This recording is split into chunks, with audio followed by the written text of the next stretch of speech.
I grew up in a small town in the southwest part of Minnesota, and I was identified with hearing loss when I was 3 years old.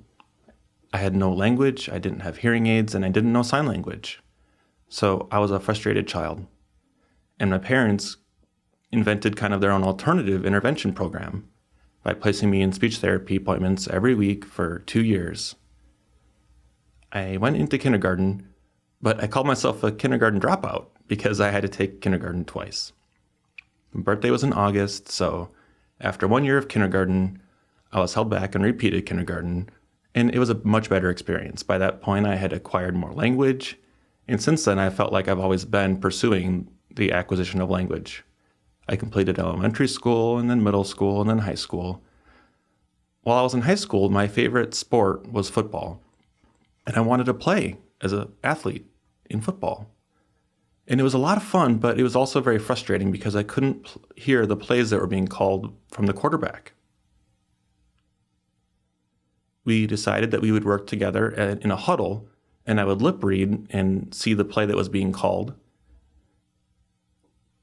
I was the fullback, which meant that I stood behind the quarterback and I could see the ball being hiked from the center to the quarterback, which meant the play began. The downside was that the quarterback wasn't able to call an audible to change the play on the fly because I wouldn't be able to hear it. So I was so thankful for my teammates, being willing to accept that sacrifice and kind of forgave me for that, which was really nice. I look back at myself as I was growing up, and I thought that I was going to become hearing when I graduated high school. I kind of had this secret inside where I imagined myself becoming hearing, and I felt isolated. There was another hard of hearing student that went to school at the same time that I did, but we didn't feel that different than anyone else. And so I thought that I would become hearing when I was an adult. I saw adults in school and other hearing classmates, but after school and going into the summer and into college, nothing changed and I was still deaf. I took a class where I had another deaf student. This deaf student used sign language with an interpreter, and I began to learn about this and began to acquire sign language, which really opened my mind up to a whole new world.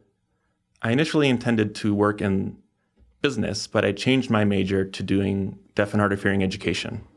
I became very passionate about education for deaf and hard of hearing students. So I did go to school to become a teacher for the deaf and hard of hearing, got some training and experience. My first job was as an itinerant teacher for 4 years. But I also experienced isolation there because my mentor lived 40 miles away, which meant that I would work all day, feeling isolated, with no one to depend on or ask questions with, because 25 years ago, we didn't have the technology that we have today with FaceTime or email. So I'd have to drive, meet this person face to face. I did feel inspired. I got ideas, brought them back, kept teaching.